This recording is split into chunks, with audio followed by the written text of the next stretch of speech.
The pink confetti was still falling when he grabbed the microphone. "To my beautiful fiancée," the millionaire announced, scanning the crowd with a sly smile. "Thank you for giving me what my ex never could, a family." The guests laughed. His fiancée glowed. Then the gate opened. A woman walked in, and in front of her 4 identical little girls. "Say hello to your daughters," she said, her voice firm as stone. His microphone hit the floor. What he didn't know was that his cruelty had just gone viral, and those 4 girls were about to inherit everything he thought he had built without them. But before we dive into the full story, let me know where you're watching from and what time it is. Now, subscribe to the channel and let's get started. "If it's not the most expensive one in the building, I'm not interested," Marcus Thompson said into his phone. "My son deserves nothing but the best." Marcus stood in his glass-walled bedroom overlooking the Golden Gate Bridge. The morning sun reflected off the water, casting golden light throughout his modern mansion in Pacific Heights, San Francisco. He wore a silk bathrobe that cost $3,000. Yes, the entire top floor of the Fairmont Hotel, Marcus continued. "I want it for Saturday, the 15th of June. Money is not a problem." After ending the call, Marcus walked to his bathroom where Jessica Campbell was applying makeup. At 29 years old, she had perfect blonde hair and wore designer clothes even at home. "Did you book the venue?" she asked, not looking away from the mirror. "Of course. The best spot in San Francisco for our boy's gender reveal." He placed his hand on her stomach. "How are you feeling today?" "Fine," Jessica said, moving away slightly. "I need to post about the party on Instagram." "What should I wear?" "Something blue might give away the gender." "Wear whatever makes you look best for the photos," Marcus replied. "Remember, the CEO of North Star Industries will be there. This party needs to impress everyone." Marcus stepped into his shower that had 12 water jets and a digital temperature control. At 37 years old, he had achieved everything he wanted. His company, Privatech, was worth $2.3 billion. He owned 6 sports cars and had famous friends. Now, he was adding a perfect family to his collection of achievements. After getting dressed in a custom suit, Marcus drove his Ferrari to the Privatech office downtown. The company occupied 15 floors of a glass building. Security guards nodded respectfully as he entered. "Good morning, Mr. Thompson," his assistant said, handing him a coffee. "The board is waiting in the conference room." The meeting room had 20 people sitting around a long table. Large windows showed the San Francisco skyline. "Third-quarter profits are up 18%, a man in glasses was saying. "But employee surveys show concerns about work culture." Marcus waved his hand dismissively. "People will always complain. What matters is results." "We should address these concerns before the North Star deal," said David Chen, Marcus's childhood friend and business partner. "Victoria Blackwell values company culture." "Victoria Blackwell values profits," Marcus replied sharply. "And our technology is better than anything else on the market. She'll sign the deal." After the meeting, David followed Marcus to the elevator. "You need to listen more," David said quietly. "The company isn't just about you anymore." "I built this company from nothing," Marcus said, stepping into the elevator. "When you create something worth billions, you can tell me how to run it." Later that day, Marcus met with event planners at his home. Jessica sat beside him on their white leather couch as 3 people showed them ideas. "We can do beautiful floral arrangements in neutral colors," a woman suggested. "Boring," Marcus said. "I want something no one has ever seen before." "What about drones?" another planner offered. "We could create a light show over the bay." Marcus smiled for the first time. "Now that sounds interesting. How many drones?" "Perhaps 50? "Make it 200, Marcus said. "And I want Gordon Ramsay to cater." "Gordon Ramsay?" The planner looked surprised. "He rarely does private events." "Everyone has a price," Marcus replied. "Make it happen." After the planners left, Jessica browsed baby clothes on her tablet. "Look at these little shoes," she said, showing Marcus. "Order whatever you want," he said, barely glancing at the screen. "My assistant can handle it. Don't you want to help choose things for our baby?" "I'm busy making sure our child will have every advantage in life," Marcus said, checking his emails. The North Star deal will add another $1 billion to Privatech's value. That evening, Marcus had a video call with Victoria Blackwell, the CEO of North Star Industries. She was in her 50s with short gray hair and a serious expression. "I've reviewed your proposal," Victoria said. "The technology is impressive, but I'm concerned about reports of your company culture." "Those reports are exaggerated," Marcus replied smoothly. "You'll see at the party on Saturday. My employees love working at Privatech. We're like family." After the call, Jessica approached Marcus in his home office. "The doctor called today," she said quietly. "Is everything okay with the baby?" Marcus looked up, briefly concerned. "Yes, but I'm not sure about this party. It feels too public." Marcus frowned. "The party isn't just about the baby. It's about connections, business relationships. Everyone who matters will be there." "But the invitations already went out," Marcus interrupted. 297 people confirmed. "This is happening, Jessica." On the day of the party, staff transformed the top floor of the Fairmont Hotel into a spectacular venue. White flowers hung from the ceiling. Champagne fountains stood in every corner. Outside the windows, drones waited to light up the sky. In a back room, Leah Watson put on her catering uniform. Her manager gave instructions to the staff. "Remember, this is the Thompson-Campbell gender reveal. Very important clients. Be invisible, but perfect." Leah froze at the name Thompson. Her cousin Ayanna had dated someone named Marcus Thompson years ago. "The client? Is his first name Marcus?" Leah asked another server. "Yeah, the tech guy. Privatech founder. Super rich and super full of himself, I've heard." Guests began arriving at 7 o'clock. Business executives in expensive suits. Tech investors with casual clothes but expensive watches. Local celebrities taking photos for social media. Marcus greeted everyone at the door alongside Jessica, who wore a shimmering silver dress. "So glad you could make it," Marcus said to Victoria Blackwell when she arrived. "You'll see tonight that Privatech isn't just a company. We're a vision of the future." At 9:30, Marcus led Jessica to a small stage. He tapped a microphone for attention. "Thank you all for coming to celebrate this special moment," he announced. "Jessica and I are starting a family, continuing the Thompson legacy." He pressed a button on his phone. Outside the windows, hundreds of drones lit up, forming shapes in the night sky. Inside the ballroom, hidden lights suddenly changed color, turning everything blue. "It's a boy!" Marcus shouted as guests applauded. Jessica smiled beside him, one hand on her stomach, but her eyes looked distant. Feeling triumphant, Marcus continued speaking. "This is a proud moment for me. I want to thank Jessica for finally giving me what my ex-girlfriend Ayanna could never deliver, a real family and a son to carry on my legacy." Some guests laughed awkwardly, others looked uncomfortable. Jessica's smile disappeared completely.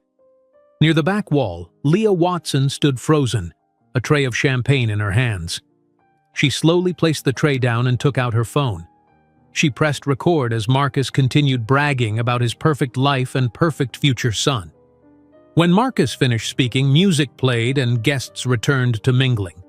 Leah stepped into a quiet hallway and sent the video to her cousin with a message. "Ayanna, you need to see this."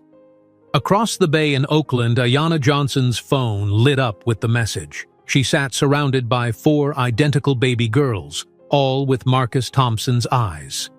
Ayanna Johnson stared at her phone in disbelief. The video her cousin Leah had sent showed Marcus Thompson, the father of her 4 daughters, making cruel jokes about her at his lavish gender reveal party.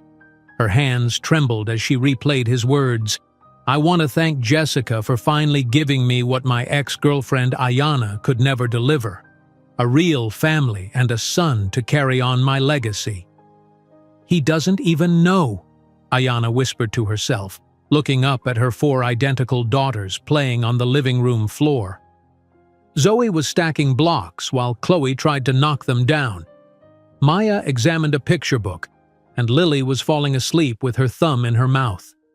The small apartment in Oakland felt especially cramped this morning. Toys covered every surface. 4 high chairs surrounded the tiny kitchen table. The living room walls displayed colorful alphabet posters, tools of Ayanna's trade as an elementary school teacher. The alarm on her phone buzzed. 5 o'clock in the morning. Time to start the day. Ayanna moved quietly to the kitchen to prepare bottles. The girls would wake up hungry soon. As she worked, memories of Marcus filled her mind. 3 years ago, Marcus had been different. His company was just starting, and he lived in a small apartment, not a glass mansion. They had met at a coffee shop near her school. "You come here every morning," he had said, smiling at her. "I've been trying to work up the courage to talk to you for weeks." They dated for 3 years. Ayanna supported him through the early struggles of his company. She reviewed his business plans, brought him dinner during late nights at the office, and believed in his vision when investors wouldn't return his calls. Then Privatech received major funding. Within weeks, Marcus changed. He moved to an expensive apartment, bought a sports car, and started attending exclusive parties.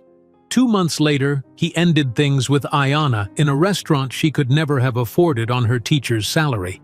"I'm entering a new phase of my life," he had told her. "We want different things. You're happy with your simple teaching job. I'm building an empire."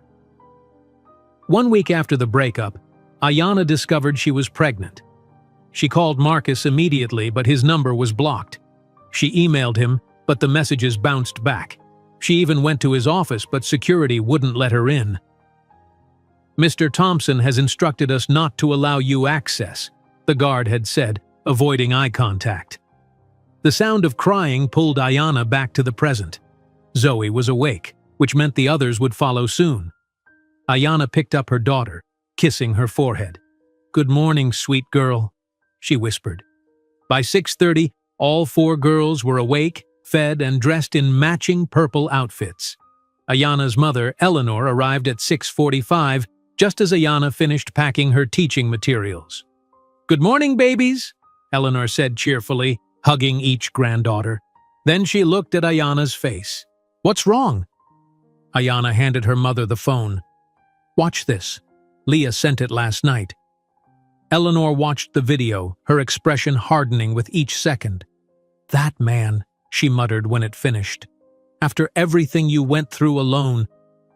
"I have to leave for school," Ayanna said, grabbing her bag. "We'll talk later. Have a good day teaching those 3rd graders," Eleanor called as Ayanna kissed each daughter goodbye. "Be good for Grandma," Ayanna told the girls. Though her mind was still on the video, the elementary school where Ayanna taught was 15 blocks from her apartment. Usually she enjoyed the walk, planning lessons in her head. Today she barely noticed the familiar streets of Oakland. During her lunch break, Ayanna sat alone in the teacher's lounge, watching the video again. Her colleague Sarah noticed her distress. "Are you okay?" Sarah asked, sitting beside her. "Just some personal stuff," Ayanna replied, quickly putting her phone away. "How are the girls? I still can't believe you're raising quadruplets on your own. You're superwoman." Ayanna smiled weakly. "They're wonderful. Exhausting, but wonderful." After school ended, Ayanna didn't go straight home. Instead, she took a bus to a small law office where her best friend Tyler Rodriguez worked as a paralegal. The office was closing when she arrived, but Tyler was still at his desk. He looked up and immediately knew something was wrong. "What happened?" he asked, pulling out a chair for her. Ayanna showed him the video. Tyler's normally calm face flushed with anger as he watched. "That's the father of your girls?" Tyler asked when it finished. "Yes, he doesn't know about them." "After seeing this, I think it's time he knew," Tyler said firmly. "The girls deserve his financial support, even if he's clearly a terrible person." "I've protected them from him for 15 months, Ayanna said. I'm not sure I want him in their lives. Tyler leaned forward. Ayanna, you're working 2 jobs. You barely sleep. The girls will need college funds, health care, braces. You can't do it all alone forever. I've managed so far. But should you have to? Tyler opened his laptop. Let me look up some information. There's a legal process we can follow. When Ayanna returned home that evening, she found her mother in the living room. The girls were already asleep in their shared bedroom. They were good today, Eleanor said. Maya said a new word, book. That makes 12 words now. Ayanna sank onto the couch. I saw Tyler after school. He thinks I should tell Marcus about the girls. And what do you think? Eleanor asked. I don't know. Seeing that video, Ayanna's voice caught. He's not the person I thought I knew. Eleanor took her daughter's hand. Remember when you found out you were having quadruplets? The doctor offered to reduce the pregnancy to twins for safety reasons. And you refused? I couldn't choose between my babies, Ayanna said quietly.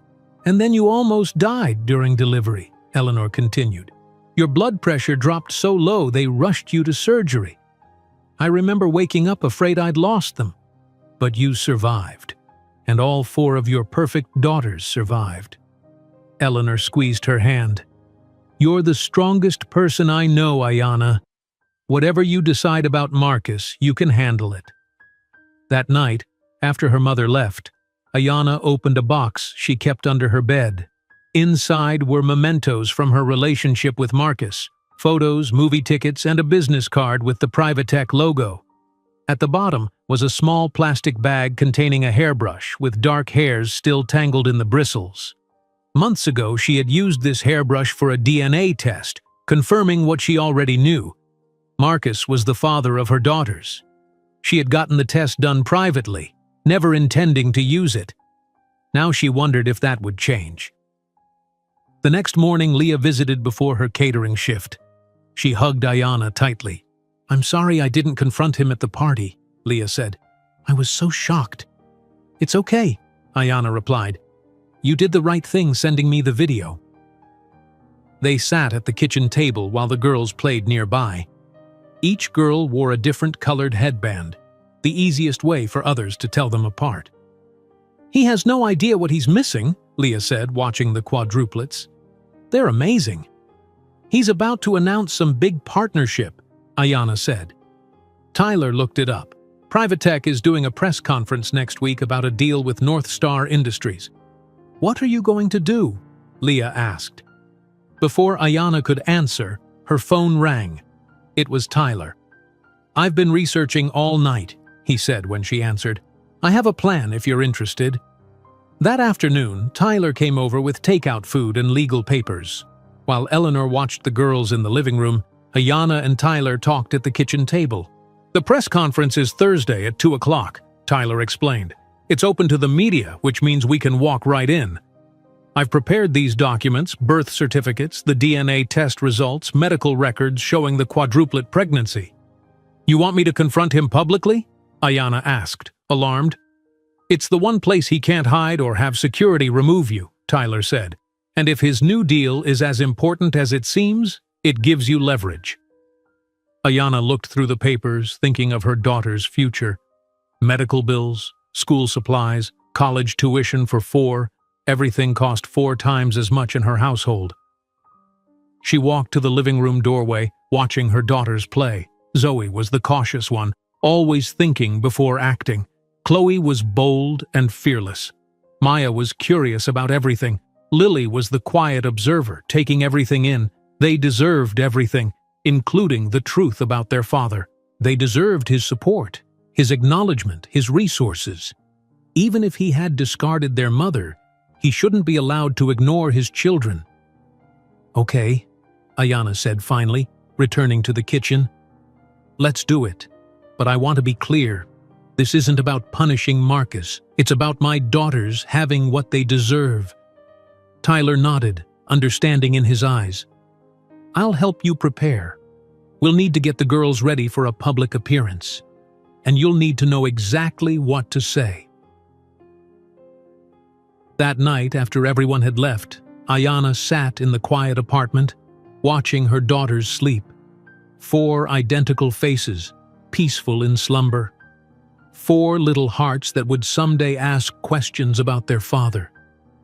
"I've spent 15 months protecting you girls from a father who didn't want me," Ayanna whispered to her sleeping daughters. "But now it's time he knew about you. Not because he deserves you, but because you deserve everything." She took out her phone and researched the Privatech press conference, finding details about the time and location. As she set her alarm for Thursday, a strange calm settled over her. The time for hiding was over. Thursday morning arrived with unexpected weight. Ayanna woke up early, her mind racing with thoughts of the confrontation that awaited her at the Privatech press conference. As she prepared breakfast for her daughters, her phone buzzed with a text from Tyler. "Everything ready for today. I'll pick you up at 12:30. Across the bay in Pacific Heights, Marcus Thompson stood in his closet, selecting a tie for the most important business announcement of his career. His phone screen lit up with notifications, many of them negative comments about his gender reveal speech. He frowned and tossed the phone onto his bed. "Are you going to address these comments?" Jessica asked from the doorway, holding her own phone. "People are calling you cruel for what you said about your ex." "It was just a joke," Marcus said, not looking at her. "The internet gets outraged about everything. It will blow over." "Who is she?" Jessica pressed. "Ayanna. You never mentioned her before." Marcus sighed in irritation. "Just someone I dated before I was successful. It didn't work out. You humiliated her in front of hundreds of people. Why do you suddenly care?" Marcus turned to face her. "You didn't say anything at the party." Jessica looked down. "I should have. I've been thinking about a lot of things lately." Before Marcus could respond, his phone rang. It was David calling from Privatech headquarters. "The PR team needs to meet with you before the press conference," David said when Marcus answered. "That video from the gender reveal is getting traction online. People are calling you arrogant and insensitive." "I don't have time for this," Marcus snapped. "The North Star announcement is happening in 6 hours. That's what matters." "Victoria Blackwell values integrity, Marcus. If she sees this negative coverage, handle it," Marcus interrupted. "That's what I pay the PR team for. I'm flying to the office now."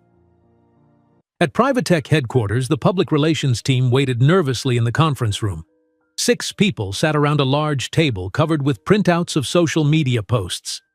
When Marcus entered, their conversation stopped abruptly. "What's the crisis?" Marcus asked, remaining standing. Sarah Patel, the head of PR, stood up. "We have a situation with the video from your gender reveal party. It's been shared over 10,000 times. The comments are concerning." She handed Marcus a tablet showing the video Leah had recorded. Below it were hundreds of comments. "Wow, what a jerk. Who talks about their ex like that? Money can't buy class." "This is nothing," Marcus said, handing back the tablet. "Issue a statement saying the comment was taken out of context. Say I was joking." "We've already tried that approach," Sarah replied. "It's making things worse. People are questioning your character, and that could affect the company's reputation." "My character? I built this company from nothing." "Which is why we need to protect it," David said, entering the room. "The North Star deal depends on Victoria Blackwell trusting you, Marcus." Marcus checked his watch. "I don't have time for this. I have a flight to Chicago in 90 minutes. Victoria and I are having dinner tonight to finalize details before tomorrow's announcement." "All the more reason to address this now," David insisted. "Fine," Marcus sighed. "Sarah, draft something sincere-sounding. Say I regret any offense caused by my remarks. The usual corporate apology. Now, if you'll excuse me, I have a $1 billion deal to close." In Oakland, Ayanna sat at her kitchen table while Tyler organized documents into a folder. Birth certificates for Zoe, Chloe, Maya, and Lily Thompson. Medical records confirming the quadruplet pregnancy. DNA test results showing Marcus was the father with 99.9% certainty. "Are you sure the DNA test is valid?"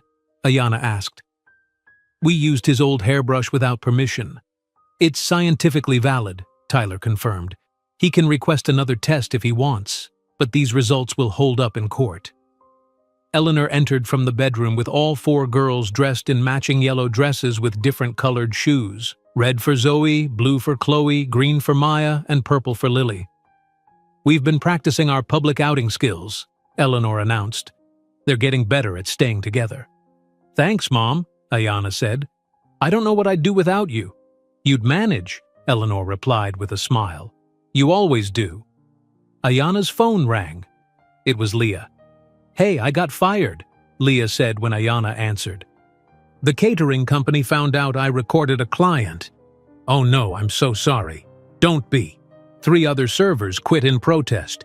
They said Marcus was horrible to the staff all night, and my supervisor secretly gave me contact information for some reporters who might want to hear about how he treats service workers. Are you okay financially? Ayana asked, concerned. I'll be fine. I already have another interview, but how are you? Ready for tomorrow? As ready as I'll ever be, Ayana replied, watching her daughters play. Tyler and my mom are helping with the girls. That evening in Chicago, Marcus sat across from Victoria Blackwell in an exclusive restaurant. Victoria was in her early 60s with silver hair and a sleek bob. Her expression remained neutral as Marcus described Privatech's cybersecurity innovations. Your technology is impressive, Victoria said after Marcus finished his presentation. But I'm curious about something else. Of course, Marcus replied, taking a sip of his wine. Ask me anything. Why did you start Privatech? What drives you besides profit? The question caught Marcus off guard. I saw a gap in the market for advanced security protocols. That's a what, not a why, Victoria noted. I like to understand the character of the people I partner with. North Star has built its reputation on integrity over 40 years. Our clients trust us with their most sensitive data. Marcus shifted in his seat. I believe in protecting people's privacy. That's the foundation of Privatech. Victoria nodded, though her eyes remained evaluative. I look forward to meeting your team tomorrow. A company reflects its leadership after all. When Marcus returned to San Francisco late that night, he found Jessica sitting on their bedroom balcony, staring at the Golden Gate Bridge. How was Chicago? She asked without turning around. Good. Victoria is cautious, but the deal is practically closed. Marcus loosened his tie. The announcement tomorrow will take Privatech international. Jessica remained silent for a long moment. I need to tell you something. Something in her voice made Marcus stop. What is it? I had a miscarriage 2 weeks before the gender reveal party. Marcus froze. What? Why didn't you tell me? I tried, Jessica said, finally looking at him. You said we couldn't cancel because investors would be there. You said we should proceed as planned and tell everyone later. That's not, Marcus began. Yes, it is, Jessica interrupted. You said the appearance of success was more important than the truth. So I stood beside you while you announced our son to the world, even though I knew there was no baby. Marcus sat down heavily in the other chair. We can try again. Jessica shook her head. That's not the point, Marcus. The point is, you cared more about impressing investors than how I felt. Just like you cared more about mocking your ex-girlfriend than considering how cruel it was. It was just a joke, Marcus said weakly. No, it was revealing. Jessica stood up. I'm going to sleep in the guest room tonight. The next morning, Marcus woke up to more messages from David. The negative comments had multiplied overnight. The PR team had released a statement, but it only seemed to make things worse. At Privatech headquarters, staff prepared the auditorium for the press conference. Rows of chairs filled with journalists and business partners. The Privatech and North Star logos hung side by side on the wall behind the podium. Marcus arrived early, reviewing his speech in a small room backstage. David entered, looking worried. Victoria just arrived, David reported. She mentioned seeing some concerning press about you. Did you explain it was nothing? Marcus asked, straightening his tie. I tried. She said she'll make her final decision after the announcement. David hesitated. Marcus, maybe you should address the controversy directly in your speech. Show some humility. Marcus laughed. On the day of my greatest triumph? Not a chance. This is about the future of Privatech, not some overblown internet drama. In Oakland, Ayanna carefully applied her makeup while Tyler loaded the specialized stroller into his car. Eleanor helped settle each girl into her car seat. Remember the plan, Tyler said as they drove toward San Francisco. We wait until he's midway through his speech, then we enter through the main doors. The element of surprise is crucial. Ayanna nodded, her heart pounding. In her lap was the folder with all the documents proving Marcus was the father of her daughters. What if security stops us? She asked. Press conferences are open events, Tyler assured her, and no security guard will forcibly remove a mother with 4 toddlers. The optics would be terrible. As they crossed the Bay Bridge, Ayanna remembered the day she discovered she was pregnant. The shock of hearing the doctor say there were 4 heartbeats, the months of bed rest, the dangerous delivery that nearly took her life. All while Marcus built his empire, unaware that his greatest legacy wasn't Privatech, but 4 little girls with his eyes and smile. At Privatech, Marcus took the stage to applause. Camera flashes lit up the room as he approached the podium. Victoria Blackwell sat in the front row, her expression unreadable. Today marks a historic moment for Privatech, Marcus began, his voice confident. Our partnership with North Star Industries will revolutionize cybersecurity globally. As Marcus described the technology behind the deal, Tyler parked outside the Privatech building. Ayanna took a deep breath and looked back at her daughters.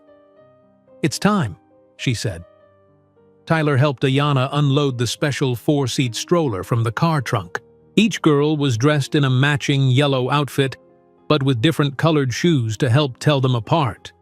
As they approached the Privatech building, Ayanna's heart beat faster. Are you ready? Tyler asked, adjusting his tie.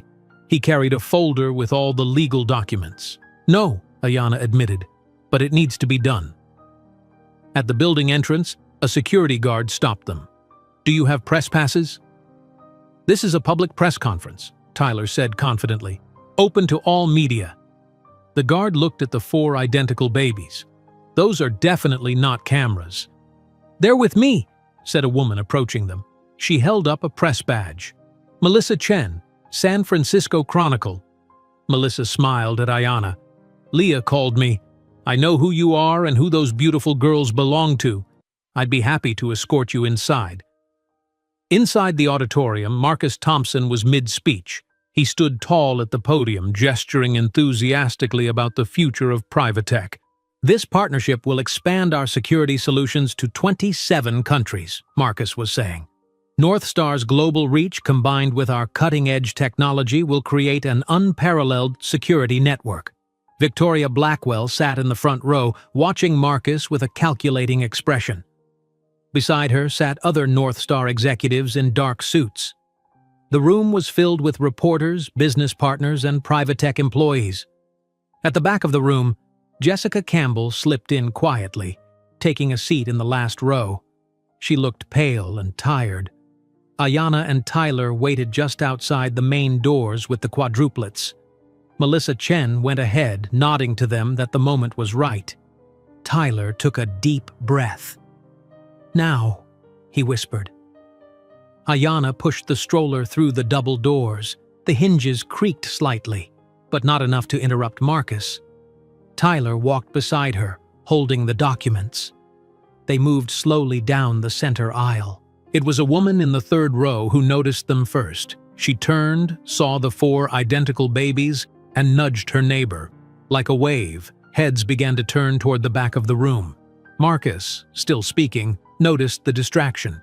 He paused mid-sentence when he saw everyone looking behind him. Then he turned. Ayanna stopped the stroller at the front of the room. The Quadruplets looked around curiously at all the strangers. For a moment, the entire auditorium was completely silent. Marcus Thompson, Ayanna said clearly, her voice stronger than she expected. I'd like to introduce you to Zoe, Chloe, Maya, and Lily Thompson, your daughters." Camera flashes exploded throughout the room. Reporters jumped to their feet shouting questions. Marcus gripped the podium, his face draining of color. "What is this?" he finally managed to say into the microphone. "Security!" Tyler stepped forward, opening his folder. "I have DNA test results showing 99.99% paternity for all 4 girls. I also have their birth certificates listing you as the father." Marcus shook his head. "This is ridiculous. This is a stunt to ruin my big announcement. I've never seen these children before in my life." Victoria Blackwell stood up slowly. She looked at Marcus, then at the 4 babies, then back at Marcus. Without saying a word, she picked up her purse and walked toward the exit. "Victoria, wait!" Marcus called after her. "This has nothing to do with our deal." But Victoria kept walking. 2 North Star executives followed her out. Suddenly, Jessica appeared beside the stroller. She knelt down to look closely at the quadruplets. Each girl stared back with eyes identical to Marcus's. "They're yours," Jessica said quietly, standing up to face Marcus. "Anyone can see that." Jessica removed her diamond engagement ring, walked to the podium, and placed it next to Marcus's speech notes. Then she, too, left the auditorium without another word. "This press conference is over," announced a woman from Privatech's PR team, rushing to the microphone. "No further questions at this time." Security guards began ushering reporters out of the room, though many continued taking photos over their shoulders. Within minutes, only Privatech board members, Marcus, David, Ayanna, Tyler, and the quadruplets remained.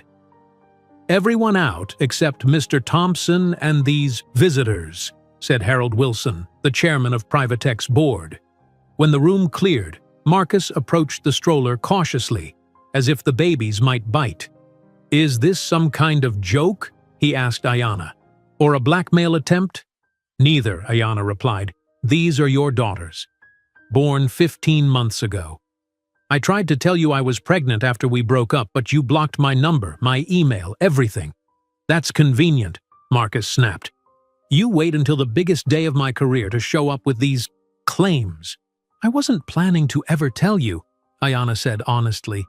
"Then I saw the video from your gender reveal party. The one where you mocked me for not giving you a family." Marcus paled again. "That was just a joke."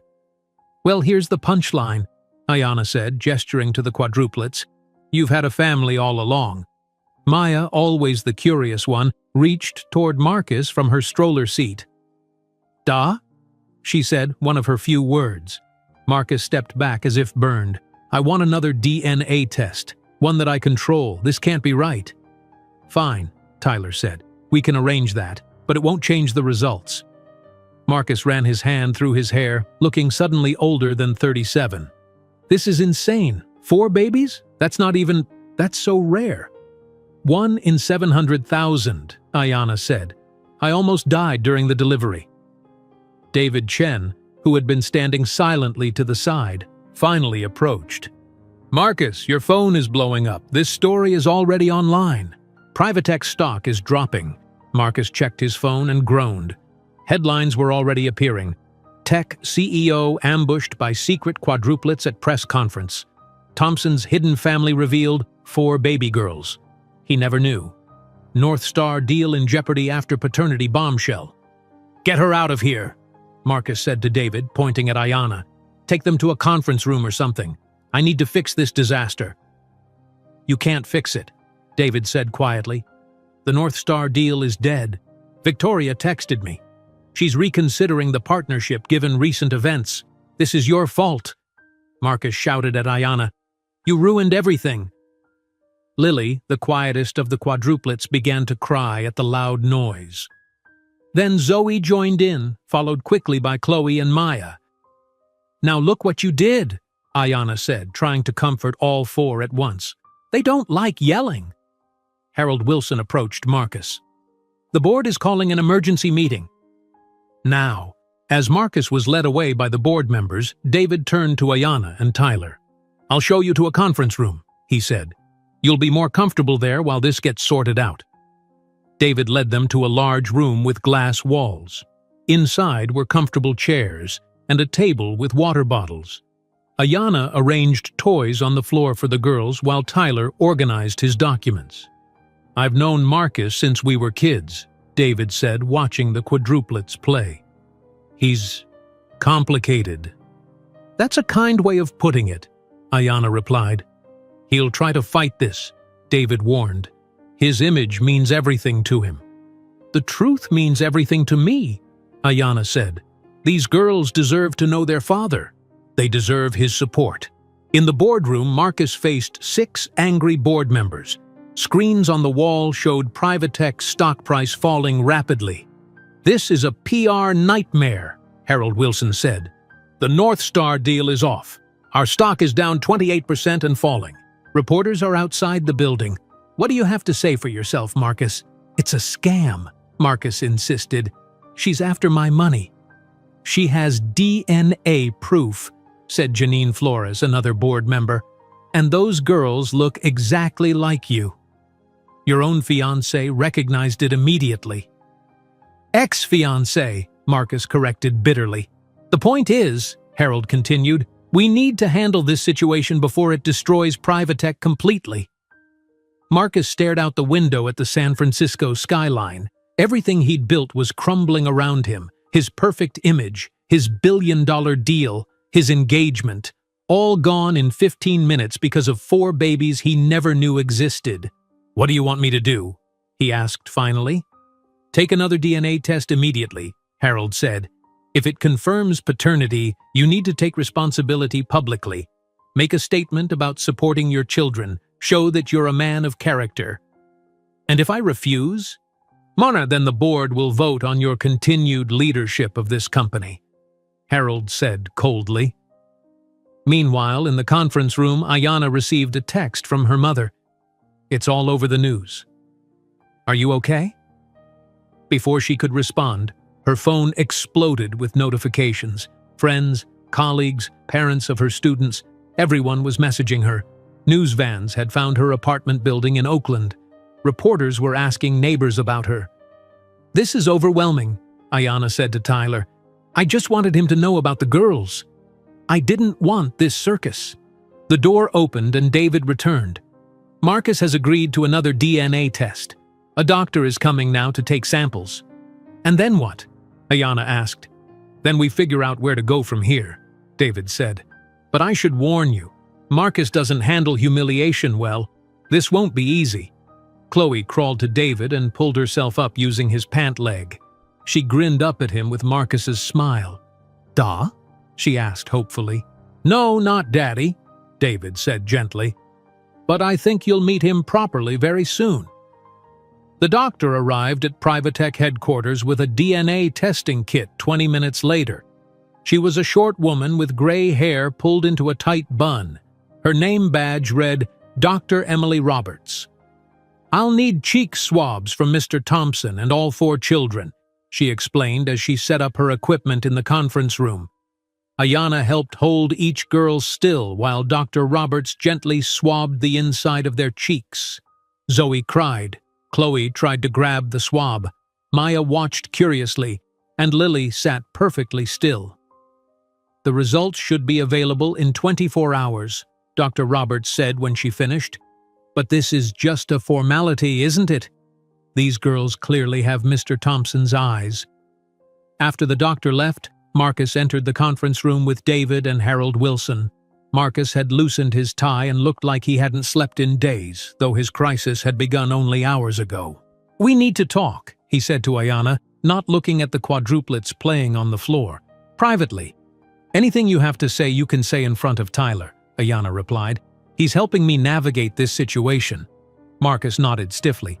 "Fine. I want to know what you want." "What do you mean?" "Money. How much do you want to keep this quiet? To go away?" Tyler stepped forward. "That's not why we're here." "Then why create this public spectacle?" Marcus demanded, his voice rising. "You could have contacted me privately." "I tried for months after we broke up," Ayanna said. "You blocked me everywhere." "So this is revenge?" "No." Ayanna looked down at her daughters.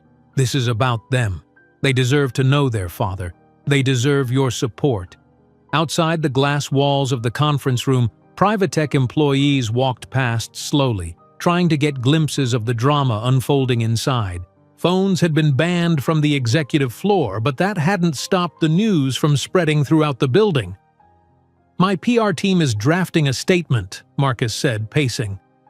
"We'll say you're an ex-girlfriend seeking attention. That the DNA test was manipulated. That won't work," Harold interrupted. "Jessica recognized your features in those children instantly. She left her engagement ring and walked out in front of dozens of reporters. The story is too big already." Marcus stopped pacing. "What are people saying?" David hesitated before handing over his phone. "See for yourself." The screen showed social media posts flooding in about the Thompson quadruplets. News sites were running headlines like "Tech CEO's secret family revealed" and "Privatech plummets after paternity bombshell." There were already memes comparing Marcus's face to the baby's. "This is a nightmare," Marcus muttered, sinking into a chair. "Years of building my reputation, gone in one day." "Your reputation?" Ayanna repeated. "I've been raising 4 babies alone for 15 months while working full-time. I've had no sleep, no help except from my mother, and no child support. And you're worried about your reputation?" The room fell silent except for Maya babbling happily as she stacked blocks. Harold's phone rang. He answered it, listened for a moment, and then looked at Marcus. "The stock has dropped 28%. The board wants an emergency meeting in 15 minutes. After Harold left, Marcus stared at the quadruplets. For the first time, he really looked at them. 4 identical faces with his eyes, his nose, his dark hair. "How did this happen?" he asked quietly. 4 babies at once?" "It just happened," Ayanna said. "The doctor called it a natural miracle. 1 egg split twice." "Why didn't you—" Marcus trailed off. "Get rid of them?" Ayanna finished, her voice cold.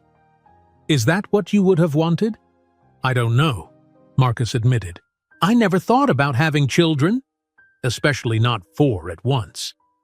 David's phone buzzed with a message. "The press is getting aggressive downstairs. Security is asking how to handle it." "We need to get the girls out of here," Ayanna said, suddenly worried. "I don't want them photographed by strangers." "There's a private exit through the parking garage," David suggested. "I can have a car waiting." "Good idea," Tyler agreed. "Ayanna, you should go to your mother's house. Reporters will be at your apartment." While David made arrangements, Marcus continued to watch the quadruplets. Lily, the quietest one, was looking right back at him with a serious expression. "Which one is that?" Marcus asked, pointing to Lily. "That's Lily," Ayanna said. "The observer. She notices everything. And the others? Zoe is cautious, Chloe is bold, Maya is curious." Ayanna pointed to each girl. "They look identical, but their personalities are completely different." Marcus nodded slightly. "They're healthy?" "Yes," Ayanna replied. "Perfect and healthy, despite being born 4 weeks early." A security guard appeared at the door. "Mr. Chen, the car is ready in the garage. We've cleared a path." "I'll come with you," David said to Ayanna. "Help with the girls." As Ayanna and Tyler packed up the baby's things, Marcus stood awkwardly to the side. He opened his mouth several times as if to speak, but said nothing. Finally, as they were about to leave, he asked, Would it be okay if I called you?" After things calmed down. Ayanna looked surprised. "Yes, you have my number now." "I don't know how to be a father," Marcus admitted, "especially to 4 children at once." "No one does at first," Ayanna said, "but most people figure it out as they go." In the parking garage, David helped load the quadruplets into the car Tyler had rented. Paparazzi had somehow found the garage entrance and started taking photos from a distance. Security guards blocked them from getting closer. "Take care of them," David said to Ayanna as she got into the car, "and don't worry about Marcus. He'll come around once the shock wears off." As they drove away, Ayanna looked back at Privatech headquarters. The building had once represented everything she wasn't: wealthy, powerful, important. Now it was just a glass tower where her daughter's father worked. At Eleanor's house in Richmond, Ayana's mother was waiting anxiously by the window. She rushed out when the car pulled up. "My babies!" she cried, helping unload the girls. "Are you all okay?" "It's all over the news." Inside, Eleanor had prepared the living room for the quadruplets with blankets, toys, and snacks. While the girls played, Ayana explained everything that had happened at Privatech. "So he didn't deny they're his?" Eleanor asked. "He tried at first," Ayana said, "but the evidence is too strong, and they look so much like him." Tyler checked his phone. Jessica Campbell just gave an interview to People magazine. She confirmed that she suffered a miscarriage before the gender reveal party, but Marcus insisted they proceed with it anyway. "That poor woman," Eleanor said, "to stand there pretending while he mocked you." Ayana's phone rang with an unknown number. She answered cautiously. "Miss Johnson? This is Patricia Winters, Mr. Thompson's attorney." The voice was cold and professional. "I'm calling to discuss the paternity claim and potential arrangements." "I have a lawyer," Ayana said, motioning to Tyler. He grabbed a notepad. "You can speak to him." Ayana handed the phone to Tyler, who immediately adopted a formal tone. "This is Tyler Rodriguez, representing Ms. Johnson. How can I help you?" As Tyler talked with the lawyer, Ayana received another call. This time it was David Chen. "Things are chaotic here," David said when she answered. "The board voted to temporarily remove Marcus as CEO while this situation gets resolved. I've been named interim CEO." "How is Marcus taking it?" Ayana asked. "Not well," David replied. "He's hired the most aggressive attorney in San Francisco, Patricia Winters." "She just called me," Ayana said. "Tyler is talking to her now." "Be careful," David warned. "Patricia is known for destroying people in court. Marcus is in fighting mode." After ending the call, Ayana sat down heavily on the couch. This was becoming bigger and messier than she had intended. "What did the lawyer say?" she asked Tyler when he finished his call. "They want another DNA test with their own doctor," Tyler said. "And they're already talking about limiting your public statements, controlling the narrative." "I don't care about public statements," Ayana said. "I care about my daughters having what they deserve." Eleanor turned on the television. Every news channel was covering the story. On the screen was footage of Marcus and Jessica at their gender reveal party, followed by images of Ayana entering the press conference with the quadruplets. In a shocking turn of events, the reporter was saying, tech billionaire Marcus Thompson was confronted today by an ex-girlfriend who claims he fathered her 15-month-old identical quadruplets. Sources say Thompson was unaware of the children until today's dramatic revelation. Eleanor muted the TV. "This won't blow over quickly." "No," Ayana agreed, watching her daughters play, oblivious to the storm around them. "But we'll get through it. We always do." On the coffee table, Tyler organized documents into neat piles. "We need a plan for moving forward. Child support, custody arrangements, visitation schedules." "Does he even want visitation?" Ayana wondered. Tyler looked up from his papers. "Whether he wants it or not, those 4 little girls have a right to know their father, and he has a responsibility to know them." 6 weeks passed since the dramatic confrontation at Privatech headquarters. The initial media frenzy had begun to quiet, though photographers still occasionally camped outside Ayana's apartment building in Oakland. The second DNA test results had arrived 3 days after the press conference. They confirmed what everyone already knew. Marcus Thompson was indeed the father of all 4 girls. Despite the proof, Marcus had initially fought the claim through his attorney, Patricia Winters. "He's demanding a third test with an unbiased doctor," Tyler told Ayana one morning as they sat in his small legal office. "It's just a delay tactic." "Why?" "The results won't change," Ayana said, watching the quadruplets play in a corner Tyler had set up for them. "It's about control. Patricia Winters is known for aggressive tactics. She'll try to wear you down." But the fight didn't last long. 3 weeks after the revelation, Jessica's interview with People magazine hit newsstands. The cover showed Jessica looking somber with the headline, "The Truth About Marcus Thompson. He Made Me Fake My Pregnancy After My Miscarriage." Inside, Jessica detailed how she had suffered a miscarriage 2 weeks before the gender reveal party, but Marcus insisted they proceed with the event. He said canceling would look bad to investors, Jessica was quoted saying. Image was always more important to him than reality. The interview changed public opinion dramatically. Support flooded in for both Jessica and Ayanna. Privatech's stock, which had started to recover, dropped again. After the interview, Marcus fired Patricia Winters and hired Michael Bridges, an attorney known for handling family matters quietly and respectfully. "Ms. Johnson," Michael said during their first meeting at a neutral office space, "Mr. Thompson is ready to acknowledge paternity and provide appropriate support for the children." "What changed his mind?" Ayanna asked. "Reality," Michael replied simply, "and perhaps some advice from his parents." Marcus's parents had arrived from Sacramento the week after the press conference. Robert and Susan Thompson were quiet, middle-class people who seemed uncomfortable with their son's wealth and public profile. They had immediately asked to meet their granddaughters. Ayanna agreed to a meeting at a private room in the San Francisco Children's Museum. Eleanor came along for support. "They're beautiful," Susan Thompson said, tears in her eyes as she watched the quadruplets. "They look just like Marcus did at that age."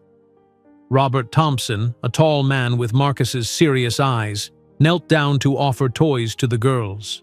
4 granddaughters all at once, quite a surprise. "For all of us," Ayanna agreed. "We want to apologize for our son's behavior," Susan said quietly. "We didn't raise him to run from responsibility." The meeting had gone well.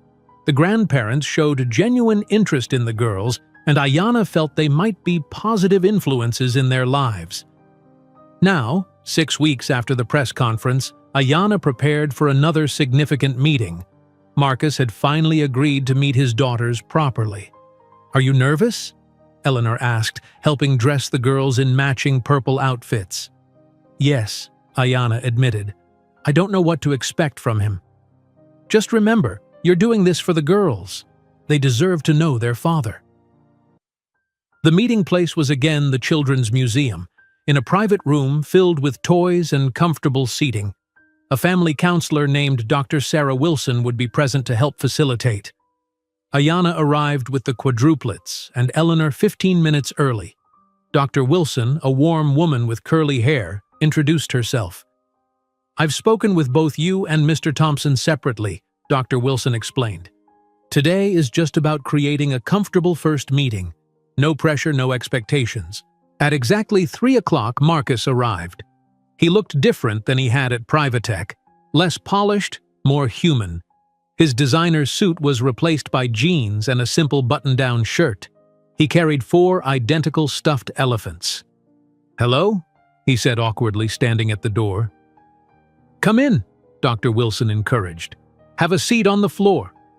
Children feel more comfortable when adults meet them at their level.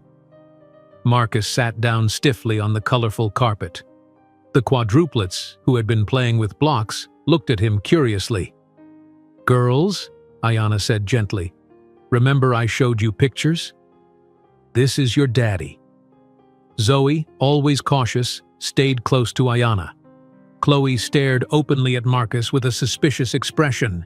Maya, the curious one, immediately crawled toward him to investigate. Lily watched carefully from a distance. "Hi," Marcus said, his voice uncertain. "I brought these for you." He placed the stuffed elephants on the floor. Maya reached for one, examining it carefully before hugging it. Seeing this, Chloe decided to approach as well, grabbing an elephant but keeping her eyes fixed warily on Marcus. "They're beautiful," Marcus said quietly to Ayanna. "They're so perfect." "Yes, they are," Ayanna agreed. For the next hour, Marcus slowly began to interact with the quadruplets. He built block towers for Chloe to knock down. He read a book to Maya, who climbed into his lap without hesitation. Lily eventually edged closer, accepting an elephant but maintaining her watchful distance. Only Zoe remained firmly beside Ayanna, refusing to engage. "It's okay," Dr. Wilson assured Marcus when he looked concerned about Zoe's reluctance. "Children form attachments at different rates. Give her time." When the session ended, Marcus walked Ayanna to her car while Eleanor and Dr. Wilson helped with the girls. "Thank you," he said, "for letting me meet them. They're your daughters too, Marcus." "I know that now." He hesitated. "I've been seeing a therapist. Dr. Wilson recommended her. She's helping me process everything." "That's good," Ayanna said, surprised. "I want to be involved in their lives," Marcus continued. "I don't know how to be a father, especially to 4 children at once, but I want to learn." "What about Privatech?" Ayanna asked. "David told me you're still dealing with the fallout." Marcus nodded grimly. "The board has kept me as chairman, but David is still CEO. The North Star deal was significantly scaled back, but not completely dead. Victoria Blackwell is giving us another chance with conditions." "What conditions?"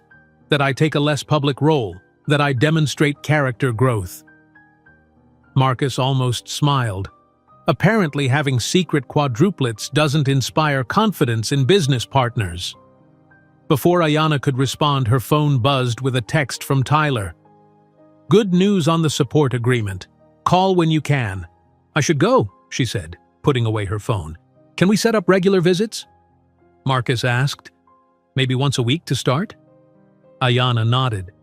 "I think that would be good for the girls." As the days passed, Marcus settled into a routine of weekly visits. He read parenting books, watched child development videos, and continued therapy sessions. Each visit became slightly less awkward than the last. 3 months after the press conference, Marcus and David sat in the Privatech boardroom discussing the company's recovery strategy. "The modified North Star deal has stabilized our stock," David reported, "but we're still down 15% from before. Everything happened." "I know," Marcus said. "Victoria made it clear she's only proceeding because of you. She thinks I'm a liability." "You're still the founder and largest shareholder," David reminded him. "Your vision built this company." "My ego almost destroyed it," Marcus admitted. Before David could respond, Marcus's phone rang. It was Ayanna. "Hello?" He answered, surprised. She rarely called him directly. "Marcus, I wanted to ask your advice," Ayanna said. "I've been thinking about opening a small preschool. Something that would offer scholarships to single parents. I know you have business experience."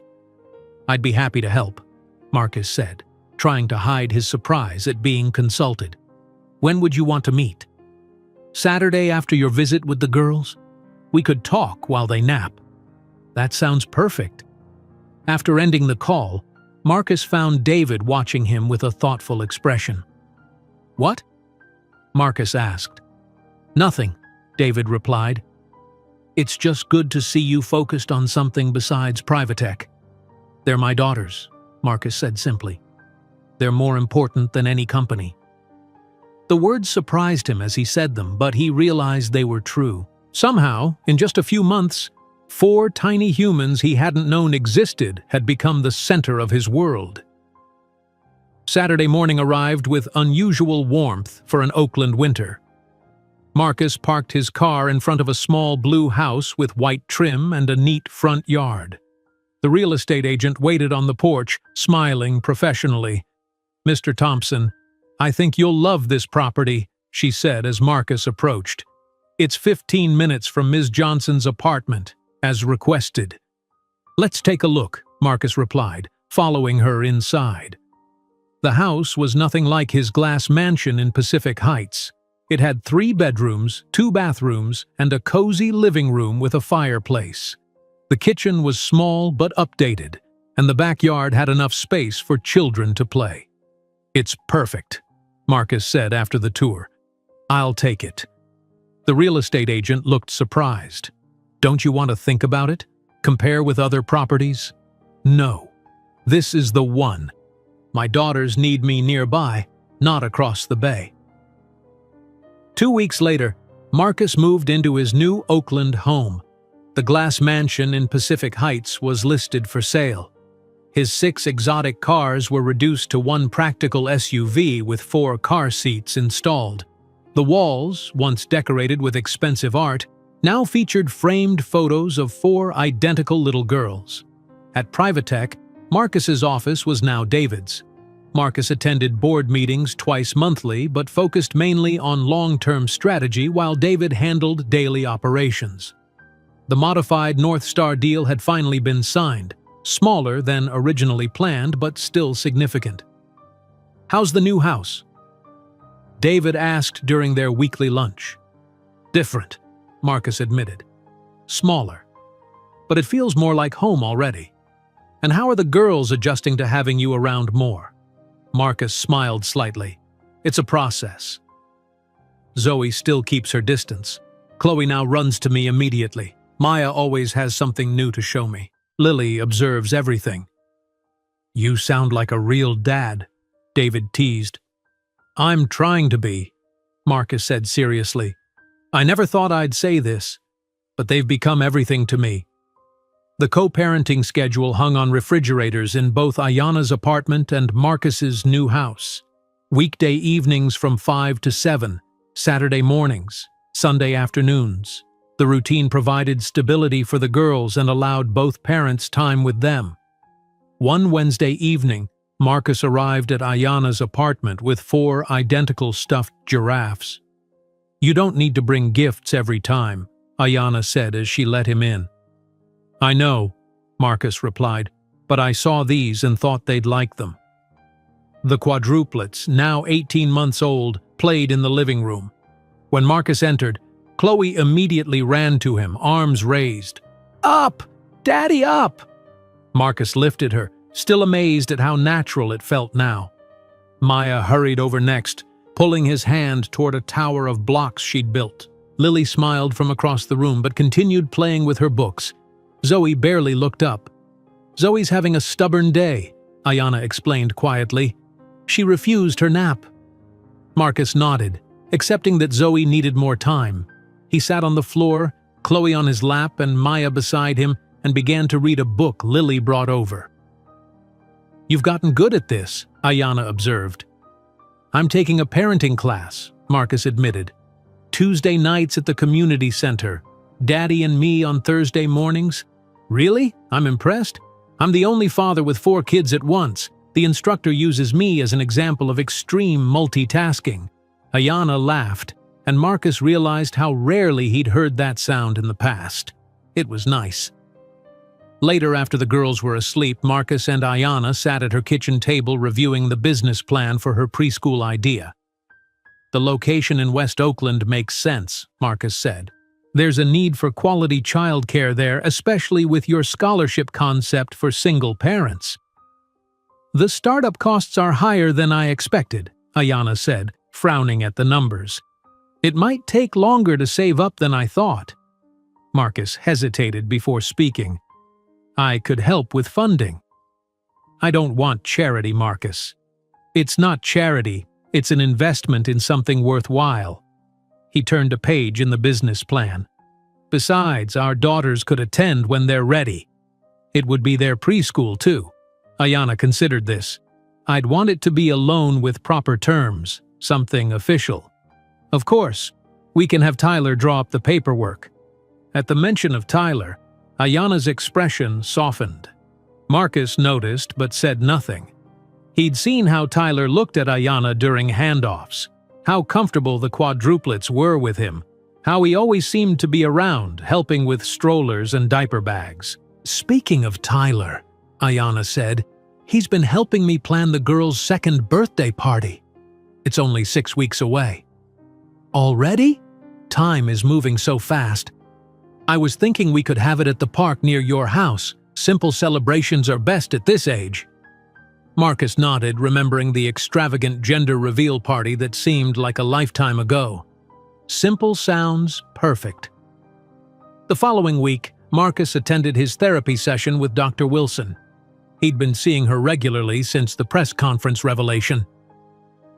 "How are you feeling about the upcoming birthday?" Dr. Wilson asked. Excited? Nervous? Marcus adjusted his position in the comfortable chair.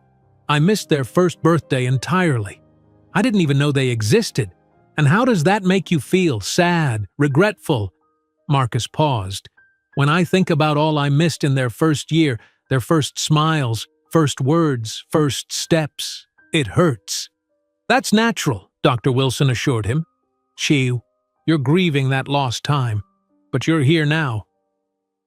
Sometimes I wonder if Ayanna was right to keep them from me, Marcus admitted. The person I was back then wouldn't have been a good father.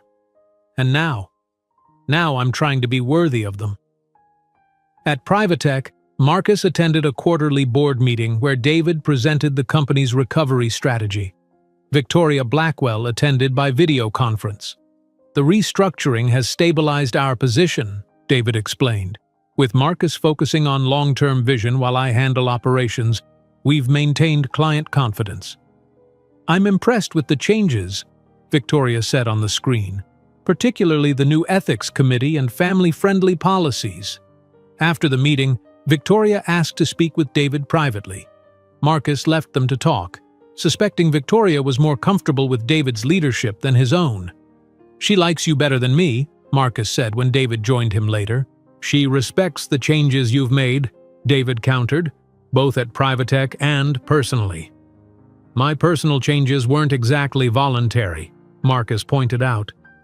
Maybe not initially, David agreed, but you've embraced fatherhood in a way I never expected. That Saturday, Ayanna arrived at Marcus's house with the Quadruplets for their regular visit. Tyler helped unload the girls from the car, chatting easily with Marcus about the rainy weather.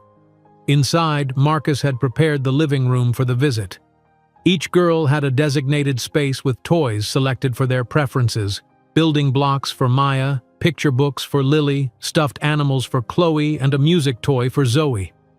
You've thought of everything, Ayanna said, looking around. I pay attention, Marcus replied simply. While the girls played, Tyler helped Ayanna unpack their diaper bag. Their easy teamwork was obvious, the result of months spending time together.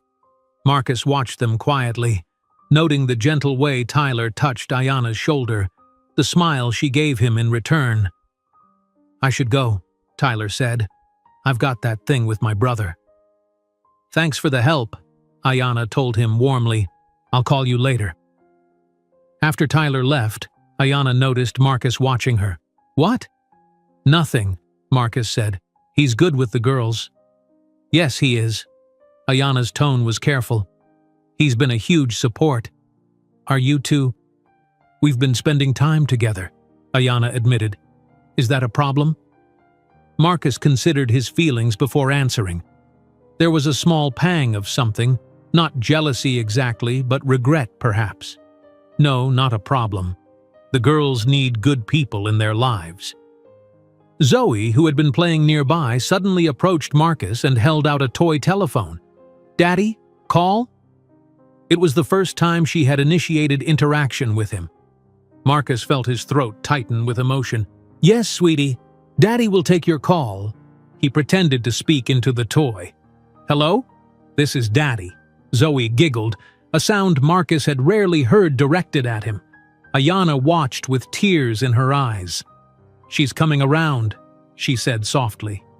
Thank you, Marcus told her, for giving me this chance with them. They deserve to know you, Ayanna replied. The real you, not the tech mogul version. Later, as they planned the birthday party details, Marcus suggested having it in his backyard instead of the park. It's more private, he explained. No strangers with cameras. Just family and close friends. Family, Ayanna repeated thoughtfully. It's still strange to think of us that way. Not the traditional kind, Marcus agreed, but family nonetheless. As Ayanna gathered the girls to leave, Marcus helped load them into their car seats. Each girl received a goodbye kiss on the forehead, even Zoe, who no longer turned away from his affection. Back inside his house, Marcus added 4 new drawings to the refrigerator gallery. The colorful scribbles meant more to him than any expensive art he'd ever owned. His phone buzzed with a message from Victoria Blackwell about Privatech's successful quarter under David's leadership. Marcus smiled but didn't immediately respond. Instead, he looked at the calendar marked with school events and visitation days. Tomorrow he would take the girls to the Children's Museum. Next week was another Daddy and Me class. The following month was their birthday party. His life had completely transformed in just 6 months. The ambitious, image-obsessed CEO was gone, replaced by a man who measured success not in dollars or deals, but in the smiles of 4 little girls who shared his eyes. 3 months into their co-parenting routine, Marcus sat in his home office surrounded by spreadsheets. Not for Privatech, but for the Quadruplets development. He had created detailed charts tracking each girl's progress in speech, motor skills, and social development. Color-coded tabs indicated areas where he believed each daughter needed extra attention. "Chloe's vocabulary is developing faster than her sister's," he muttered, making a note, "but Zoe's fine motor skills are more advanced." His phone rang. It was David calling from Privatech. "Have you reviewed the buyout offer?" David asked without greeting. "Not yet," Marcus admitted. "I've been working on the girls' development plans." "Marcus, this is important. Tech Global is offering $4 billion. The board wants your opinion by tomorrow." "I'll look at it tonight," Marcus promised, glancing at his watch. "I have to go. It's almost time for my visit with the girls." At Ayana's apartment, the Quadruplets were excited about their daddy's arrival. Even Zoe, who had finally warmed to Marcus, waited by the window. "Daddy come?" she asked, pressing her tiny hands against the glass. "Yes, Daddy's coming," Ayana assured her, checking her watch with a frown. Marcus was usually exactly on time. 20 minutes passed, then 45. Ayana tried calling Marcus twice, but he didn't answer. The girls grew restless. "Daddy?" Lily asked, her lower lip trembling. "He must be stuck in traffic," Ayana said, though she didn't believe it. Marcus was never late without calling. After an hour, Ayana gave up. "Girls, Daddy can't come today. Let's have dinner." Tears and tantrums followed. All 4 girls had been looking forward to showing Marcus the new words they had learned. Ayana managed the meltdowns as best she could, but bedtime was difficult. The girls fell asleep asking for their father. When her phone finally rang at 9:30, Ayana answered sharply. "Where were you?" "I'm so sorry," Marcus said, sounding stressed.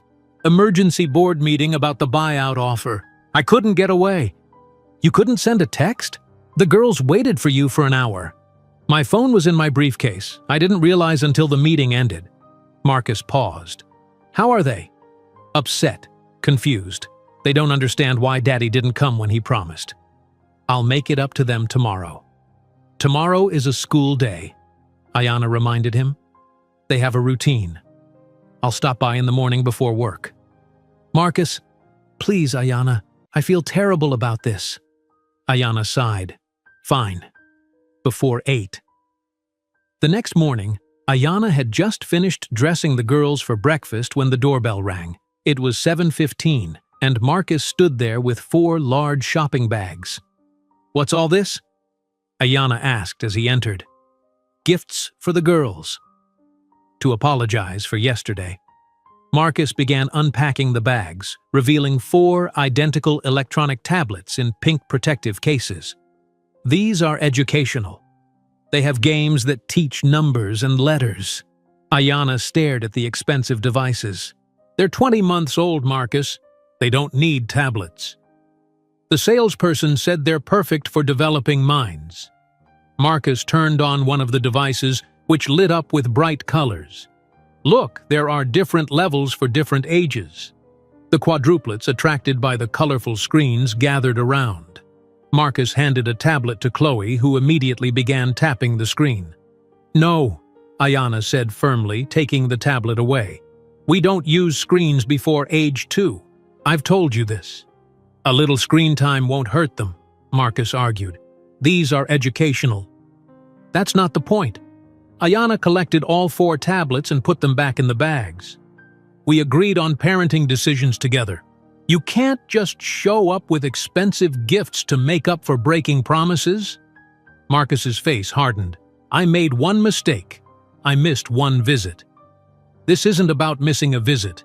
It's about consistency and boundaries. The girls need stability, not fancy gadgets." While they argued, the quadruplets sensed the tension. Zoe and Lily moved to the corner of the room. Maya watched with wide eyes. Chloe tried to reach for the tablet bag. "I'm trying to give them advantages," Marcus said, his voice rising. "What's wrong with wanting the best for my children?" "The best isn't always the most expensive," Ayana countered. "And speaking of the best, I got a call from Pacific Heights Academy yesterday. They said you took a tour of their preschool program?" Marcus looked caught. "I wanted to see their facilities.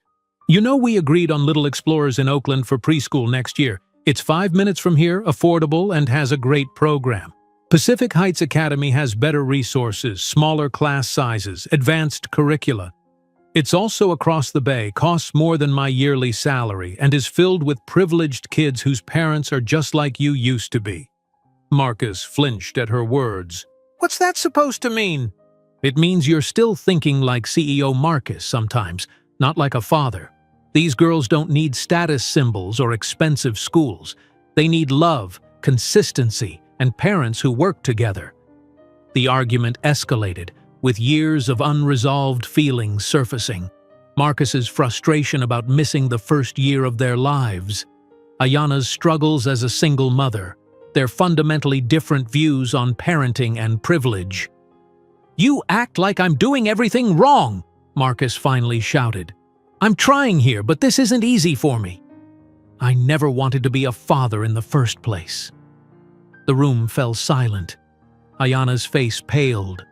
Marcus realized immediately he'd gone too far, but before he could apologize, he noticed Chloe standing in the doorway to the kitchen. Her little face crumpled as she processed her father's words. "Chloe," Marcus said softly, his anger evaporating instantly. Tears spilled down Chloe's cheeks. Marcus immediately knelt to her level, his own eyes filling with tears. "Chloe, I'm so sorry. Daddy didn't mean that. Sometimes grown-ups say things they don't mean when they're upset." Chloe hiccuped a sob. "No want, Chloe?" "No, baby, that's not true at all." Marcus gently pulled her into his arms. "Daddy wants you so much. Daddy wants all 4 of you more than anything in the world." As he held his crying daughter, something broke open inside Marcus. The last wall of resistance of seeing fatherhood as a role to perfect rather than a relationship to nurture. He looked up at Ayana, still holding Chloe. "I'm sorry," he said, his voice thick with emotion.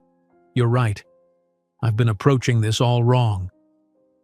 The other 3 girls had edged closer, sensing the shift in mood. Marcus opened his arm to include them in the hug. Even Zoe came willingly.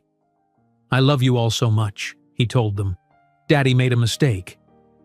Daddy was wrong." Later, after the girls had settled down with breakfast and Ayana had left for work, Marcus made a call to David. "I've decided about the buyout offer," he said. "My answer is no." "Are you sure?" David asked, surprised. "This is a generous offer." "I'm sure. Privatech is not for sale." Marcus watched the quadruplets playing from the kitchen doorway. "But I do want to discuss a restructuring plan. I need a more flexible role that allows me to prioritize being a father." "What are you proposing?" "I'll remain as chairman and chief innovation officer, focusing on product development. You continue as CEO, handling daily operations. I want to work mainly from home, with flexible hours." "The board might resist," David warned. "Then I'll buy out anyone who objects," Marcus said firmly.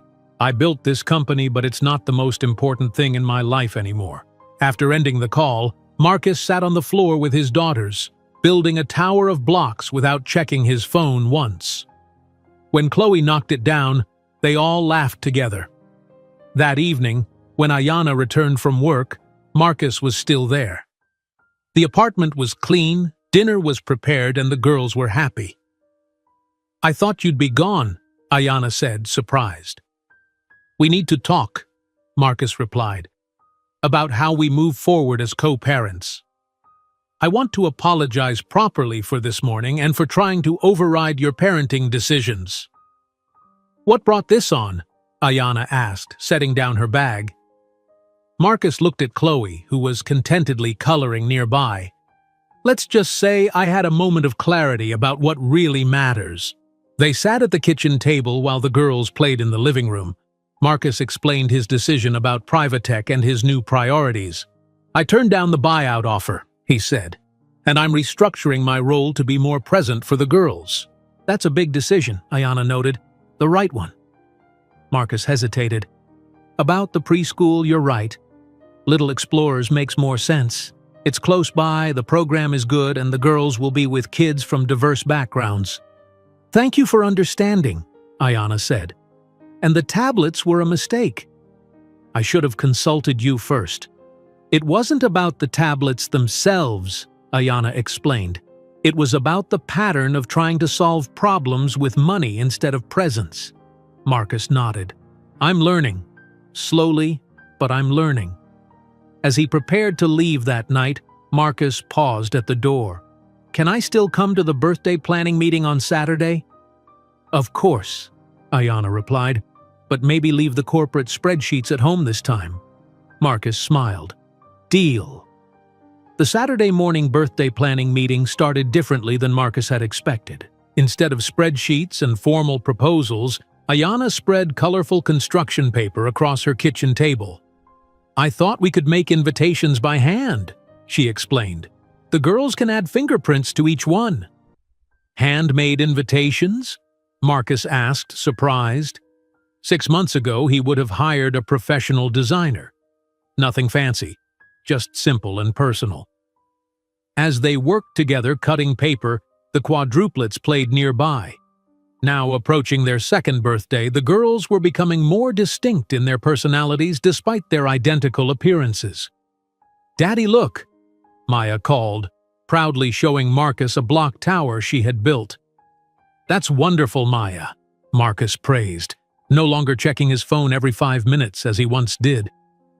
"I've been thinking about the party," Ayanna said as she traced a birthday cake shape. "Something simple at the park would be perfect.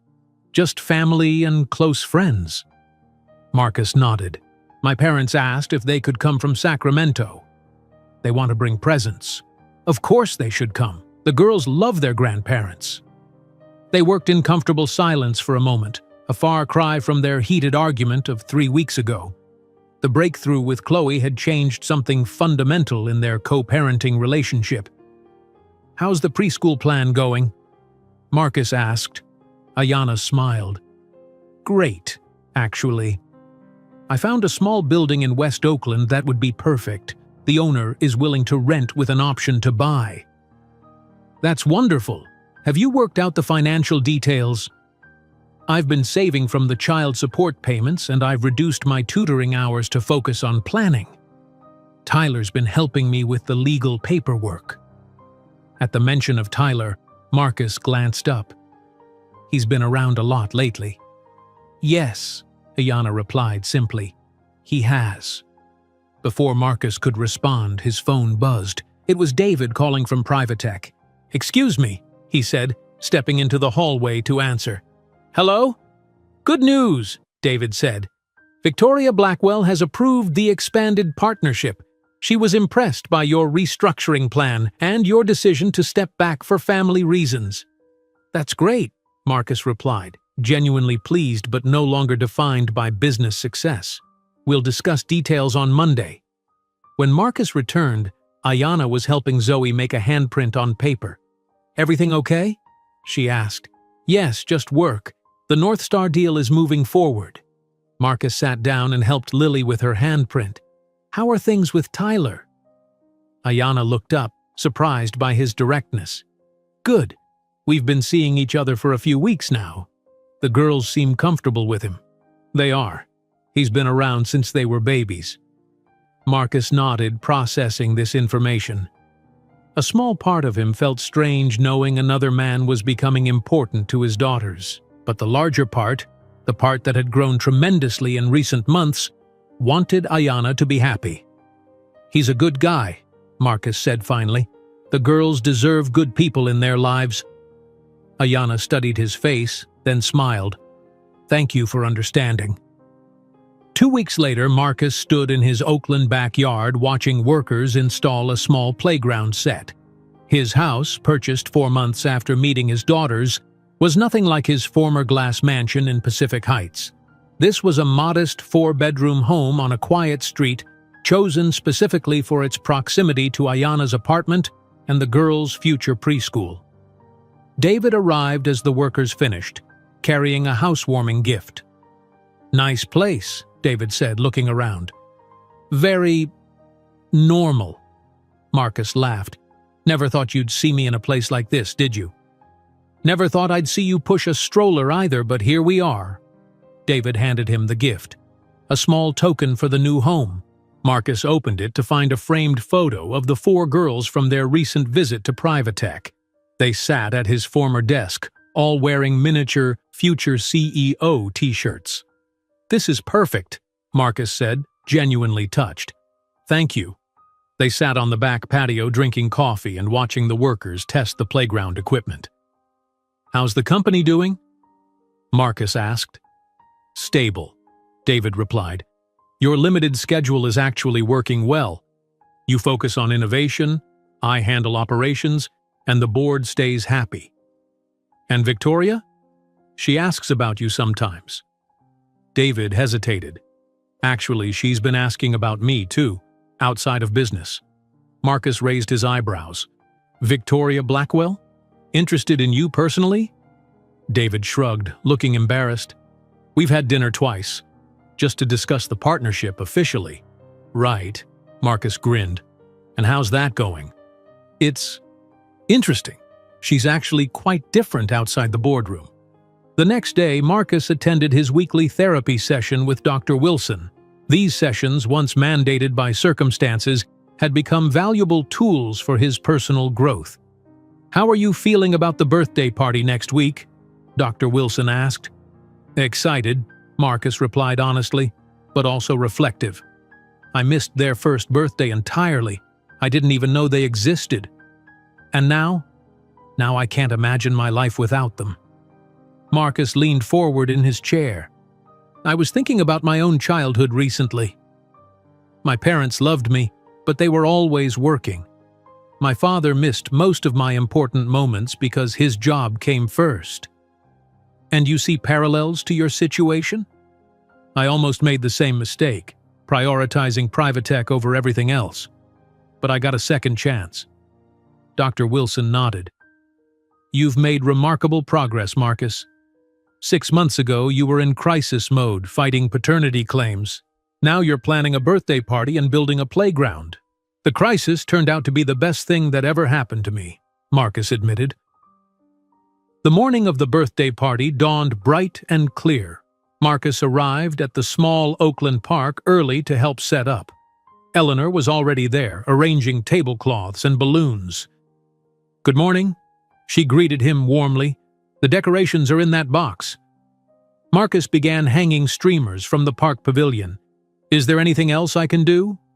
Ayana and Tyler are bringing the cake and food. Your parents called to say they're on their way from Sacramento. When Ayana arrived with the Quadruplets and Tyler, the girls immediately ran to Marcus, excited about their special day. Daddy! Party time! Chloe shouted, jumping into his arms. Yes, princess, it's party time, Marcus said, lifting her high. Happy birthday! The party was everything Marcus never knew he wanted. Simple, genuine, and focused entirely on the happiness of 4 little girls. A homemade cake decorated with their names. Balloons and streamers. Small, thoughtful gifts chosen for each girl's interests. Robert and Susan Thompson arrived with presents wrapped in colorful paper.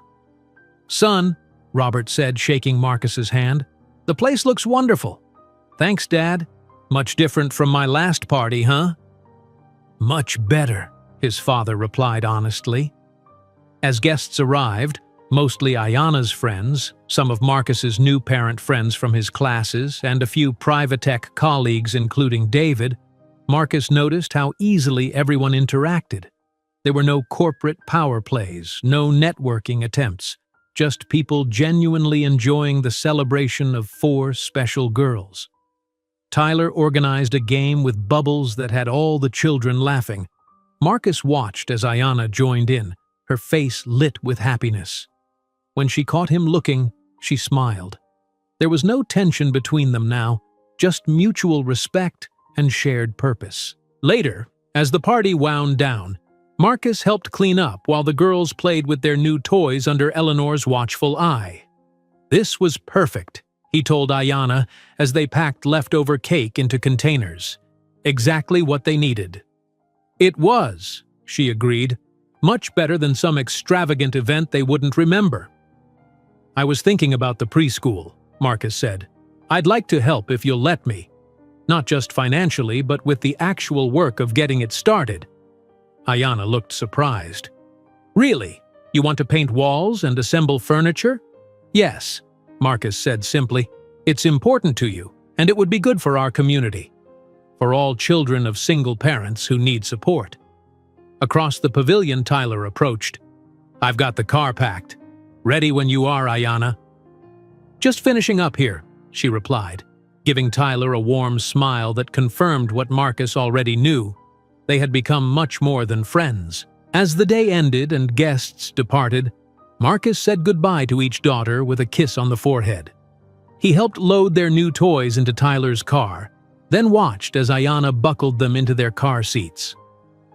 Thank you, he said quietly, for letting me be part of today. You're their father, Marcus, Ayanna replied. You'll always be part of their special days. As they drove away, Marcus stood in the park, feeling a contentment he'd never known in his former life of wealth and status. His phone buzzed with a message from Victoria Blackwell about Privatech's successful quarter under David's leadership. He smiled but didn't immediately respond. Instead, he watched until his daughter's car disappeared around the corner, already looking forward to seeing them tomorrow. The morning of the Quadruplets' second birthday arrived with perfect Oakland sunshine. Marcus woke up earlier than usual and carefully placed 4 individually wrapped presents in the trunk of his car. Each gift was chosen specifically for its recipient: a set of building blocks for Maya, a picture book collection for Lily, a stuffed elephant family for Chloe, and a musical toy for Zoe. He had spent weeks selecting these gifts, paying attention to each daughter's unique interests. At the small corner park, Marcus arrived first. Eleanor and Leah were already setting up decorations under a tree. "Good morning, ladies," Marcus called, carrying bags of supplies. "Need some help?" Eleanor looked up from arranging tablecloths. "Good timing. Could you hang these streamers?" Marcus set to work, carefully hanging colorful paper streamers between tree branches. The decorations were simple: balloons, streamers, and handmade signs that said, "Happy second birthday, Zoe, Chloe, Maya, and Lily." It was nothing like the elaborate parties he had thrown in his previous life. "Remember that gender reveal party at the Fairmont?" Leah asked as she filled goodie bags with small toys.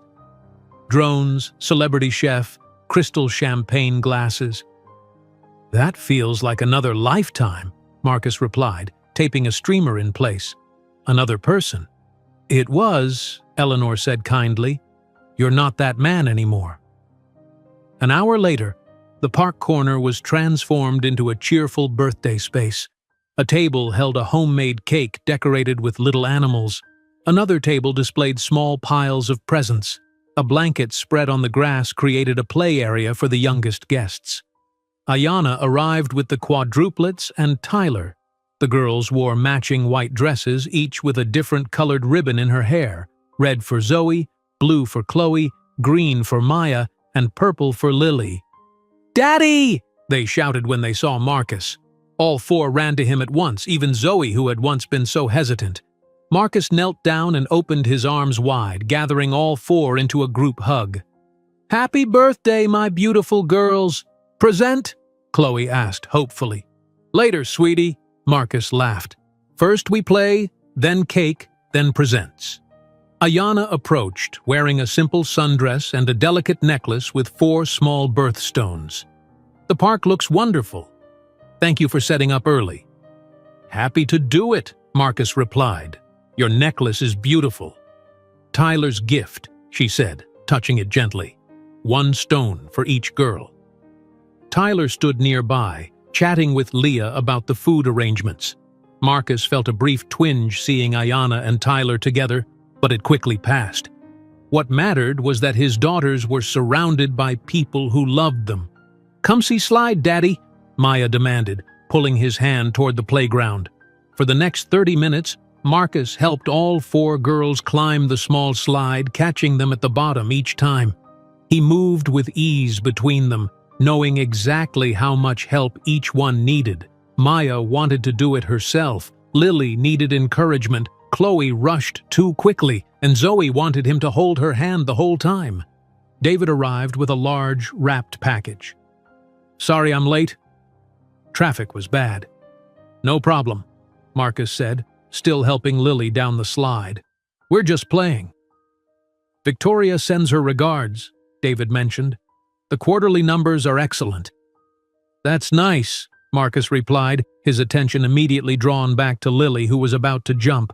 "Careful, sweetie, Daddy's got you." David smiled at his friend's shift in focus. A year ago, nothing could have pulled Marcus Thompson away from a business conversation. More guests arrived. Marcus's parents from Sacramento, several families from the Daddy and Me class, and 3 women who would be teachers at Ayana's new preschool. "We brought something for the classroom," said Rachel, one of the teachers, handing Ayana a wrapped gift. Ayana opened it to find a wooden sign that read, "Little Rainbow's Preschool," painted in bright colors. "It's perfect," Ayana exclaimed. "The building renovations are almost finished. We open in 3 weeks." "Thanks to your business plan and startup funding," Rachel said, nodding toward Marcus, who was now organizing a bubble-blowing game. "We're partners in this," Ayana explained. "Marcus handles the business side, I handle the educational program." The afternoon continued with games, stories, and finally, cake time. Eleanor brought out the homemade birthday cake with 2 candles for each quadruplet to blow out. "Make a wish," Marcus encouraged as everyone gathered around. The girls stared at the flames in wonder. After some coaching, they all blew together, sending tiny spit droplets across the cake that made everyone laugh. "Good job!" Tyler cheered, snapping photos. As Marcus cut the cake, he caught sight of his parents watching him. His father nodded with obvious pride. "You're a natural with them," Susan Thompson told her son as he handed her a piece of cake. "4 at once, and you know exactly what each one needs."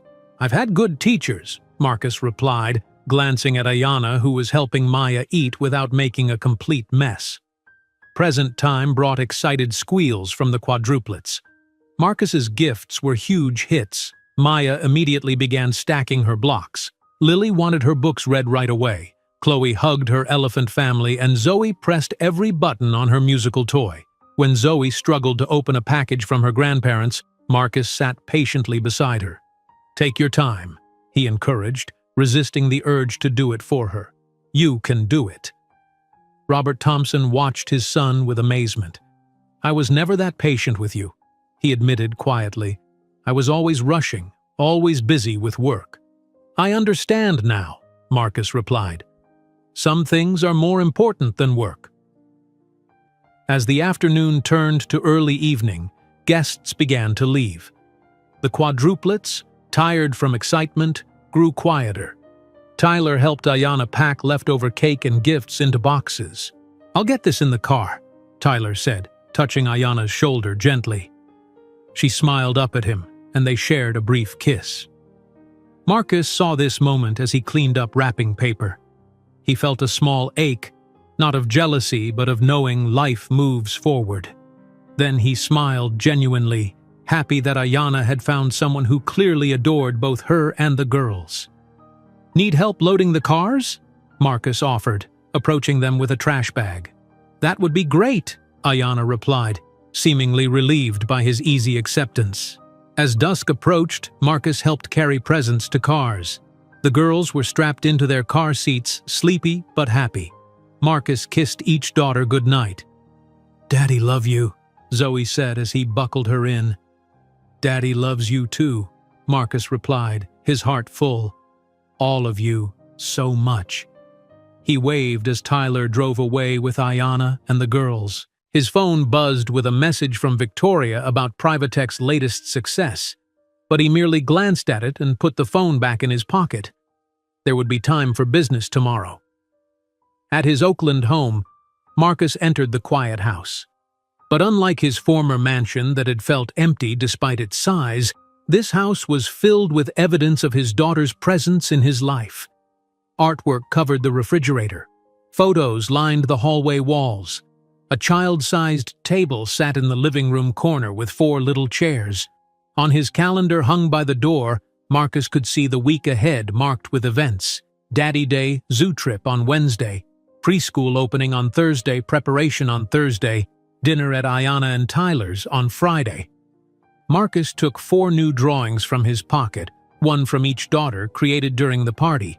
He carefully added them to his refrigerator gallery with magnets. Each drawing was just scribbles, really, but each had been lovingly decorated with stickers and signed in Ayanna's handwriting with the girls' names: Zoe Thompson, Chloe Thompson, Maya Thompson, Lily Thompson.